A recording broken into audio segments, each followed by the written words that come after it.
যখন রমাদানের শেষ দশক চলে আসতো, শাদ্দা মিজরাহু, তখন আল্লাহর নবী তার লুঙ্গিকে শক্ত করে বেঁধে নিতেন। কি করবেন? রমাদানের শেষ দশকে আল্লাহ রাসূল লুঙ্গিকে শক্ত করে বেঁধে নিতেন। বর্তমান সময়েও বেঁধে নেওয়া হয় শক্ত করে, খুব প্রচেষ্টা প্রতিজ্ঞা করা হয়। তবে মানুষ লুঙ্গিকে বেঁধে নিয়েছে রমাদানের শেষ দশককে মূল্যায়ন করার জন্য নয়, ঈদের মার্কেট করার জন্য। দেখেন, একটা হাদিসের হুবহু আপনাকে উল্টা দেখাচ্ছি। কানা রাসূলুল্লাহ সাল্লাল্লাহু আলাইহি ওয়াসাল্লাম ইস্তাহিদু ফিল আওয়াখির লাম ইস্তাহিদু গায়রিহি ওয়ালা ইস্তাহিদু ফি গায়রিহি। আল্লাহর নবী রমাদানের শেষ দশকে যত প্রচেষ্টা করতেন, যত প্রচেষ্টা পরিশ্রম করতেন রমাদানের শেষ দশকে, বাকি 20 দিন বা অন্য কোনো দিন, বাকি 20 রমাদান বা অন্য কোনো দিন আল্লাহ রাসূল এত প্রচেষ্টা, এত পরিশ্রম করতেন না রমাদানের শেষ দশকে যত করতেন। আপনিও তো করেন, আপনি হিসাব করেন। একেবারে বাস্তবতা আপনাকে আমি খাতা কলমে বুঝাবো। আপনার ব্যবসায়িক ব্যস্ততা, পারিবারিক ব্যস্ততা, সামাজিক ব্যস্ততা রমাদানের প্রথম 20 দিন যত বেশি থাকে, শেষের 10 দিন আরো বেড়ে যায়। মানে ঈদের মার্কেট রমাদানের প্রথম 20 দিনে নয়, ওটা রমাদানের শেষ দশকে নিয়ে যায়। ব্যবসায়ী ধান্দাবাজি হয়ে আছে গো, যে ব্যবসা করতে হবে আমাকে ঈদের আগে ভাগে, তার মানে ওই শেষ দশকে ব্যবসা ফেলাতে হবে আমাকে। তারও মাথায় এটা কাজ করে না যে রমাদানের শেষ দশককে আমাকে মূল্যায়ন করতে হবে। আপনার স্ত্রী, আপনার মেয়ে রমাদানের 20 দিন, প্রথম 20 দিন যত হাট বাজারে সময় নষ্ট করেনি, রমাদানের প্রথম 20 দিন যত অর্ধলঙ্গ হয়ে চলেনি, রমাদানের প্রথম 20 দিন যত অনর্থক কাজ করেনি, রমাদানের শেষ 10 দিন আরো বেশি করতেছে। কেন করতেছে? এজন্য করতেছে যে ঈদকে ধরতে হবে। আল্লাহর নবী বললেন ধরতে হবে আপনাকে লাইলাতুল কদর। ঈদ আপনার আসবেই, যা আসার তা আসেই, তার ব্যাপারে আপনার কোন সরিষা পরিমাণ প্রস্তুতি লাগবে না, এমনিতে আপনার সামনে ঈদ চলে আসবে। লাইলাতুল কদর তো আর এমন নয় যে আপনি ঘুমিয়ে রাত কাটাই দিবেন আর আপনি হাজার হাজার মাসের ইবাদতের নেকি পাবেন। রাসূল সাল্লাল্লাহু আলাইহি ওয়াসাল্লাম বলছেন, ইন্না হাযাশ শাহর, নিশ্চয়ই রমাদান এমন একটি মাস, কদ হাদারা লাকুম, রমাদান তোমাদের মাঝে উপস্থিত হয়েছে। পৃথিবীর মানুষ শোনো, ফীহি লাইলাতুন খায়রুম মিন আলফি শাহর, পৃথিবীর মানুষ, এই রাত, এই মাসের ভিতরে একটি রাত আছে যা হাজার হাজার মাসের চেয়ে উত্তম। আল্লাহর নবী এরপরে বলেন, মান হুমিরাহা ফাকাদ হুমিরা খায়রা কুল্লাহ, যে ব্যক্তি এই রাতের কল্যাণ থেকে বঞ্চিত হয়, যে লাইলাতুল কদরে হাজার হাজার মাসের নেকি অর্জন করতে পারে না, যে এই মাসের কল্যাণ থেকে, এই রাতের কল্যাণ থেকে বঞ্চিত হয়, ফাকাদ হুরিমা খায়র কুল্লাহা, খায়রা কুল্লাহা, ওই ব্যক্তি সব কল্যাণ থেকে বঞ্চিত। পৃথিবীতে আর কোনো কল্যাণও ধরতে পারবে না যদি শেষ দশকের কল্যাণ ধরতে না পারে। আল্লাহর নবী এরপরে বললেন অবাক একটি কথা, লা ইউহরামুল খায়রাহা ইল্লাল মাহরুম, শেষ দশকের কল্যাণ থেকে কেউ বঞ্চিত হয় না, তবে সে হয় যে মাহরুম। এটা হাদিসের সহিহ তারগিবের হাদিস, নাসিরউদ্দিন আলবানী রাহিমাহুল্লাহ সহিহ বলছেন, তার এই সংকলিত কিতাবের হাদিস। আল্লাহর নবীর ভাষাটা দেখেন তো, লা ইউহরামু খায়রাহা ইল্লাল মাহরুম। আর শেষ দশকের কল্যাণ, শেষ দশকের বারাকা, শেষ দশকের নেকি, হাজার হাজার মাসের নেকি, এটা থেকে কেউ বঞ্চিত হয় না, তবে সে হয় যে বঞ্চিত, যে মাহরুম, যে বঞ্চিত, যে বিতাড়িত, যার নেকি নাই, যার পরকাল নেই, সে বঞ্চিত হয়, আর কেউ হয় না। তো আপনি কি তাই? আপনি বিশ্বাস করেন, আলুতে যদি আপনি লস খান, তাহলে এটা আপনি আফসোস করবেন কিছুদিন, কয়েকদিন। আপনি বিশ্বাস করেন, কৃষি কাজে যদি আপনি লস খেয়ে যান, লোকসান করে ফেলেন, তার আফসোস করবেন কিছুদিন, যতদিন হায়াত আছে সর্বোচ্চ ততদিন। আর এই শেষ দশককে যদি গুরুত্ব না দেন, রাত জেগে যদি ইবাদত না করেন, এই রাতগুলিকে যদি আপনি মূল্যায়ন করতে না পারেন, তাহলে এর আফসোস শুধু দুনিয়াতে নয়, বিচারের মাঠেও করতে হবে। শুধু দুনিয়াতে নয়, কিয়ামতের মাঠে এর আফসোস আপনাকে করতে হবে। অতএব এই রাত আপনার কাছ থেকে চলে যাবে, এমনিতেই হুমশি খেলে আপনি রাত কাটিয়ে দিবেন, এমনটা যেন না হয়। আল্লাহর নবী শেষ দশক আসলে রাতে তার লুঙ্গি শক্ত করে বেঁধে নিতেন। ওয়া আহিয়া লাইলাহু, আল্লাহর নবী পুরো রাত জাগতেন, পুরো রাত জেগে জেগে তিনি দাঁড়াতেন, ইবাদত বান্দেগি করতেন। শুধু তাই নয়, ওয়া আইকাযা আহলাহু, নিজে জাগতেন এমনটা নয়, পরিবার বর্গকে জাগাতেন। আপনার স্ত্রীকে জাগাতে হবে, আপনার সন্তানকে জাগাতে হবে। পুরো পরিবারের কেউ যেন লাইলাতুল কদরের রাতগুলো ঘুমিয়ে কেটে না দেয়, পুরো পরিবারের কেউ না। আল্লাহর নবী সাল্লাল্লাহু আলাইহি সাল্লাম লাইলাতুল কদরে স্ত্রীদের জাগাতেন, পরিবারকে জাগাতেন, বাকি 11 মাস জাগাতেন না। তার একটা দলিল এই হাদিসের সাথে সমন্বয় করলে দলিল পাওয়া যায়। আয়েশা রাদিয়াল্লাহু তাআলা আনহা বলেন যে আমি আর আল্লাহর নবী একই বিছানায় শুইতাম, তো রাতে রাসূল সাল্লাল্লাহু আলাইহি সাল্লাম উঠতেন, ওযু করতেন, আল্লাহর নবী সালাত আদায় করতেন, আর আমি আয়েশা শুয়েছিলাম। তো যখন তিনি সাজদা করতেন, যখন আল্লাহর নবী সিজদা করতেন, তখন তিনি আমার পাকে সরিয়ে দিতেন। একই বিছানায় আয়েশা রাদিয়াল্লাহু তাআলা আনহা ঘুমান্ত আর আল্লাহর নবী সালাত করত। তো যখন আল্লাহর নবী সিজদা করতেছেন, তখন আয়েশা রাদিয়াল্লাহু তাআলা আনহার পাকে এভাবে সরিয়ে দিতেন, ওই স্থানে আল্লাহ রাসূল সিজদা করছিলেন। তার মানে এটা 11 মাসের আমল। দেখেন, আয়েশা রাদিয়াল্লাহু তাআলা আনহা ঘুমান্ত, তিনি জাগ্রত নন, তিনি ঘুমাচ্ছিলেন, নইলে আল্লাহর নবী কেন তার পাকে সরিয়ে দেন? 11 মাস আপনার স্ত্রী ঘুমাতে পারে, 11 মাস আপনার সন্তান ঘুমাতে পারে, রমাদানের 20 দিন পর্যন্ত ঘুমাতে পারে। জরুরি ভাবে পরিবারকে সচেতন করাতে হবে, রমাদানের শেষ দশকের জন্য ঘুমাতে না পারে। ওয়া আহিয়া লাইলাহু, রাত্রি জাগরণ করতে হবে। বাদাম খেয়ে, বুট খেয়ে, আর বিরিয়ানি খেয়ে, আর ফেসবুক চলে, ইউটিউব চলে নয়।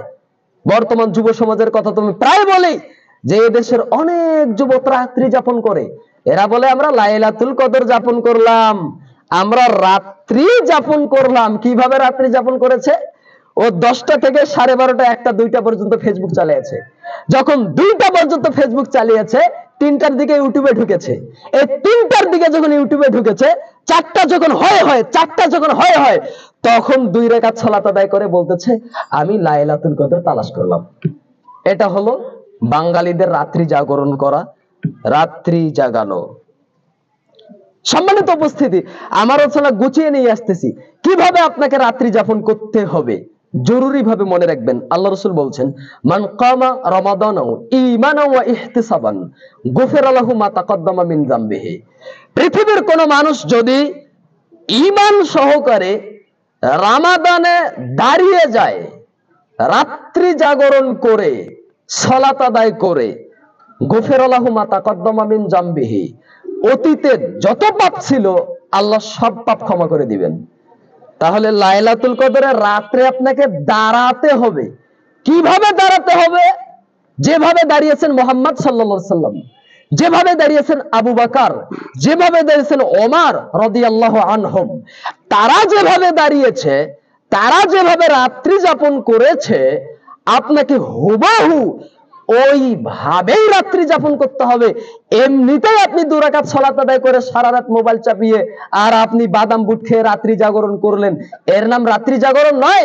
আপনাকে একটা উদাহরণ দিলে ভালো বুঝবেন। উসমান রাদিয়াল্লাহু তাআলা আনহু যেভাবে রাত্রি জাগরণ করেছিলেন, আসারে যেভাবে এসেছে, আবু তালহাকে জিজ্ঞাসা করা হলো যে সাহাবীগণ রাতের শেষে কিভাবে দাঁড়াতেন, তাদের ইবাদত কিভাবে হতো, কতক্ষণ তারা দাঁড়িয়েছিলেন। তো তখন বলতেছেন যে আমি কি ওসমান রাদিয়াল্লাহু তাআলা আনহুর রাত্রি জাগরণ পেশ করব না? তিনি কিভাবে সাজদা করতেন, কিভাবে কিয়াম করতেন। সাহাবী বলছেন যখন ওসমান রাদিয়াল্লাহু তাআলা আনহু রাতে দাঁড়িয়ে সালাত আদায় করছিলেন, করতে করতে, তেলাওয়াত করতে করতে যখন সিজদার আয়াত চলে আসতো, তখন উসমান রাদিয়াল্লাহু তাআলা আনহু সিজদায় চলে যেত। এই যে সিজদায় যেত, হাত্তা জনান্তু ওয়াদিয়াল ফাজর, আমরা ভেবে নিতাম তার এক সিজদায় ফজর হয়ে যাবে। এটা আপনাকে বুঝাচ্ছি আমি, এক রাত নয়, মানে রাকাত নয়, এক সিজদায় ফজর হয়ে যাবে। সাহাবী বলছেন যে আমার ধারণা হতো যে এক সিজদায় ফজর হয়ে যাবে। আর আপনি কিভাবে সিজদা দেন? লাইলাতুল কদর রাত্রি জাগরণ করেন, 2 রাকাত 4 রাকাত সালাত আদায় করেন, 2 রাকাত সালাতে যেন 1 ঘন্টা আপনার অতিক্রম করে, এক সিজদায় যেন আপনার 30-40 মিনিট যায়। আরে আমরা তো এক হাদিস পড়ে একেবারে জনগণ সবাই বুঝে নিয়েছে যে সিজদায় গিয়ে রব্বানা যালামনা আনফুসানা বলা যাবে না, কেননা এটা কোরআন মাজিদের আয়াত। আমি সৌদি আরবের আলেম ওলামাদের বই পড়ে, ওসমান রাহিমাহুল্লাহ, বিন বাজ রাহিমাহুল্লাহ, এনাদের রাহিমাহুমুল্লাহ, এনাদের যে সালাতের বই, কেউ নিষেধ করেনি যে সিজদায় কোরআন মাজিদের আয়াত দোয়া পড়া যাবে না। দোয়া হিসাবে পড়া যায়, তবে তারা বলেছেন কোরআন তেলাওয়াত করা যাবে না। আল্লাহর নবীও বলেছেন, নুহিতু আন আকরাউল কোরআন ওয়া আনা সাজিদান, আমাকে নিষেধ করা হয়েছে কোরআন মাজিদ পড়তে, আন আকরাউল কোরআন, সিজদায় যেন আমি কোরআন না পড়ি। তাহলে কোরআন মাজিদ পড়া নিষেধ নাকি দোয়া পড়া নিষেধ? সিজদায় কোরআন মাজিদ পড়বেন না, কিন্তু রব্বানা যালামনা আনফুসানা এটা শুধু দোয়া নয়, এটা সর্বশ্রেষ্ঠ দোয়া, এটা রব্বুল আলামিনের শিক্ষা দেওয়া দোয়া। রব্বির হামহুমা কামা রাব্বায়ানি সগীরা, এটা শুধু দোয়া নয়, এটা সর্বশ্রেষ্ঠ দোয়া। আল্লাহর নবী বললেন, ফাস্তাহিদু ফিদ দোয়া, তোমরা সিজদায় বেশি বেশি দোয়া করো।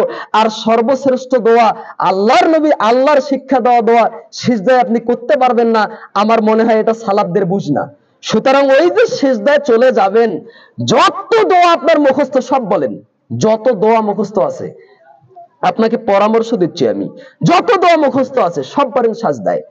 রুকুতে যখন যাবেন, কিভাবে আপনি 2 রাকাত সালাত 1 ঘন্টায় পড়বেন? কিভাবে? যখন রুকুতে যাবেন একটা সময় নেন, শুধু গিয়ে সুবহান কুদ্দুসুন বলে উঠে আসেন না, সুবহান রাব্বিয়াল আযীম বলে উঠেন না। একটা হাদিস বলে আপনাদের সামনে, সাহাবী বলছেন, এই মুহূর্তে নামটা মনে আসছে না, তো সাহাবী বলছেন, সাল্লাইতু মা'আন নবী সাল্লাল্লাহু আলাইহি ওয়াসাল্লাম ফামাকাসা ফি রুকুইহি কদরা সূরাতিল বাকারা। এটা হলো হাদিসের ইবারত। তো সাহাবী বলছেন, আল্লাহর নবীর সাথে আমি সালাত আদায় করছিলাম, তো তিনি রুকুতে অবস্থান করলেন, শুধু রুকুতেই থেকে গেলেন সূরা বাকারা পড়ার সময় সমমান। সূরা বাকারা পড়তে যেই পরিমাণ সময় লাগে, ওই পরিমাণ সময় আল্লাহর নবী কোথায় ছিলেন? শুধু রুকুতে। কথা কি বুঝতে পারতেছেন? শুধু রুকুতে তিনি ছিলেন। কদরা সূরাতুল বাকারা, সূরা বাকারা পড়তে যতক্ষণ সময় লাগে, যত বড় হাফেজ হোক না কেন, 1 ঘন্টা 1.5 ঘন্টার আগে কি আর পড়া যায় শুদ্ধ হবে? তাহলে বলেন তো দেখি, আল্লাহর নবী যদি শুধু শুধু রুকুতেই 1-1.5 ঘন্টা থেকে যান, সূরা বাকারা পড়ার সময় থেকে যান, আর আপনি কিভাবে 2 রাকাত সালাত 5 মিনিটে আদায় করে বলতেছেন আমি রাত্রি জাগরণ করলাম? এই হলো আপনার রাত্রি জাগরণ। লাইলাতুল কদরকে মূল্যায়ন করার চেষ্টা করুন, রাতে দাঁড়ানোর চেষ্টা করুন, দীর্ঘ সময় নিয়ে সালাত আদায় করুন, যাতে 2 রাকাত সালাত আদায় করতে আপনার 1 ঘন্টা লেগে যায়, 8 রাকাত সালাত আদায় করতে যাতে আপনার 5, 6, 7 ঘন্টা লেগে যায়। পুরো রাত জাগার চেষ্টা করুন যদি সম্ভব হয়। আল্লাহর নবীর রাতের কিছু অংশ জাগতেন এমনটা বোঝা যায় না, আল্লাহর নবী পুরো রাত জাগতেন, পুরো রাত জাগাতেন। শেষমেশ 10টা রাত একটু কষ্ট হতেই পারে। এই 10 রাতেই যত ব্যবসা, এই 10 রাতেই যত বাণিজ্য, এই 10 রাতেই যত মার্কেট। অতএব এগুলো জাহিলি কৃষ্টি কালচার পরিবর্তন করে নেকি অর্জনের উদ্দেশ্যে, পাপকে ক্ষমা করার উদ্দেশ্যে, জরুরি ভিত্তিতে আপনাদের কল্যাণার্থে আমি বলছি, শেষ 10 রাতকে মূল্যায়ন করুন। বাকি 20 দিন আপনার চলে যাওয়া বিগত 20 দিন যেভাবে গিয়েছে, যা কিছু অর্জন করতে পেরেছেন আর না পেরেছেন, 10 রাতকে মূল্যায়ন করুন। শুনুন, শেষ কথা আপনাকে বলে রাখছি, রমজানের শেষ 10 রাতেও যদি আপনার পাপ ক্ষমা না হয়, রমজান ছুটে যাবে, আপনার পাপ ক্ষমা হবে না। আপনি এমনটা মনে করিয়েন না যে আমার লাভও নেই লোকসানও নেই, এইটা আপনি মনে করিয়েন না। আমার সময় শেষ, এই কথা বলে আমি শেষ করতেছি। এইটা আপনি ভেবে নিয়েন না যে রমজান চলে গেল, আমার পাপ ক্ষমা হলো না, আমার লাভও নেই লোকসানও নেই। যদি আপনার পাপ বাকি থাকে আর রমজান ছুটে যায়, আবার বুঝেন, আপনার পাপ বাকি আছে কিন্তু রমজান ছুটে গেছে, তখন আপনার ধ্বংস অনিবার্য, হবেই ধ্বংস। কেননা জিবরাইল আলাইহিস সালাম দোয়া করেছেন, মুহাম্মদ সাল্লাল্লাহু আলাইহি ওয়াসাল্লাম আমিন বলেছেন। অত হাদিস বলার তো সময় হলো না, আপনার ধ্বংস অনিবার্য। সুতরাং রমাজানকে মূল্যায়ন করতে না পারলে আপনার কিছুই হবে না, নেকি হবে না, এমনটা নয়। এটা আপনার জন্য এক্সট্রা নয়, এটা আপনার জন্য জরুরি যে আপনাকে মূল্যায়ন করে পাপ ক্ষমা করে নিতে হবে। ডু আর ডাই, করো না হয় মরো। আপনার যদি পাপ ক্ষমা হয় তো বেঁচে গেলেন, আর আপনার যদি রমাজানে পাপ ক্ষমা না হয়, পাপ থেকেই যায়, তাহলে আপনার ধ্বংস অনিবার্য। মুহাম্মদ সাল্লাল্লাহু আলাইহি সাল্লাম দোয়া করেছেন। সম্মানিত উপস্থিতি, আপনাকে আমি উদাত্ত আহ্বান জানাচ্ছি, নিজেকে মূল্যায়ন করুন, নিজেকে চিনতে শিখুন, রমাজানের শেষ দশককে মূল্যায়ন করুন। আল্লাহ সুবহানাহু ওয়া তাআলা আমাদেরকে কবুল করুন।